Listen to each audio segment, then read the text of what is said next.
For all those have-nots and housing shortage advocates cheering that negative gearing should be scrapped, well, the PM, the OG of the country, has announced no plans to change negative gearing for now and the near future. I'm so fucking tired of this shit, right? My clients are calling me up scared. Oh my God, they're gonna scrap negative gearing. What's gonna happen to my property portfolio? Let me show you something. This table here summarizes the last 20 years of the proposed negative gearing. 2004, Labour, Mark Latham, old mate, that moved to the Pauline Hanson's party and then he got kicked out, basically proposed policies to limit negative gearing. This happened 20 years ago. It got rejected by Labour, party internally, never progressed to an election policy. Then, adding 12 years later, 2016, Blinky Bill Shorten proposed to limit negative gearing to newly built homes and says that existing investment properties should be grandfathered for negative gearing. Again, 2016 federal election, they bloody lost.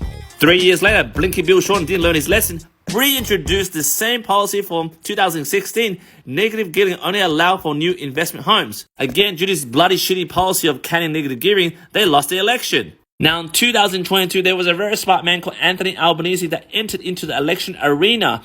He decided to go against the previous policies by these failed bloody politicians of Labour and decided to keep his mouth shut about abandoning negative gearing. And as a result of that, Labour won the election but did not push the negative gearing reform. I wonder why. Now, in 2024, there's a lot of news about Anthony Albanese, the Treasury producing all these papers about canning negative gearing, speculations that Labour may reconsider negative gearing policy. But we all know they won the election by keeping their mouth fucking shut. You bitches gotta understand that you will not get voted next election if you proceed to can negative gearing. Because there's no fucking way that me and my high net worth clients who earn from $800 to $1 million a year will pay half our money to the ATO without any facility to reduce our income tax through property. You will feel the wrath of the landlords, the investors, because we do not buy property to speculate.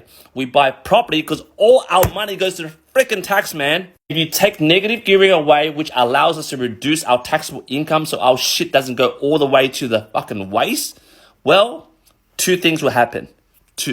Number one, very simple. We'll just jack up the rent. Anything that you have taken away from us, we'll get it back through rent. Number two, just like history has shown you the last 20 years, we just vote out the government that can negative gearing and bring the government that reintroduces it. To be totally honest with you, if you want people like us to stop hoarding property and buying all these freaking properties that should be bought by common people, well, stop fucking taxing people like us.